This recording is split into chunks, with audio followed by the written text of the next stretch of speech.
நண்பா, இந்த வாழ்க்கையில உன்கிட்ட இருக்கிறது ரெண்டே ஆப்ஷன். ஒண்ணு, இப்போ உன்கிட்ட இருக்கிற வாழ்க்கையில 3-4 வருஷம் நல்லா கஷ்டப்பட்டு வாழ, மிச்சம் இருக்கிற 30-40 வருஷம் சந்தோஷமா வாழு. இல்ல அப்படின்னா இப்போ உன்கிட்ட இருக்கிற 3-4 வருஷம் நல்லா சந்தோஷமா வாழு, மிச்சம் இருக்கிற 30-40 வருஷம் கஷ்டப்பட்டு வாழ. இதுல ரெண்டுல எது சூஸ் பண்ணும் அப்படின்றது நீ தான் முடிவு எடுக்கணும்.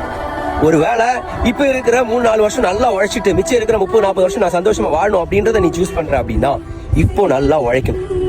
ஏன்னா இப்போ உழைக்க வேண்டிய வயசுல நீ இருக்க. ஆனா நீ என்ன பண்ற?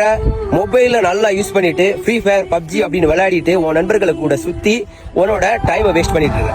நண்பா, ஒரு விஷயத்த நல்லா புரிஞ்சுக்கோ. நேரம் யாருக்காகவும் காத்திருக்காது. நேரம் அது பாட்டுக்கு போய்கிட்டே இருக்கும்.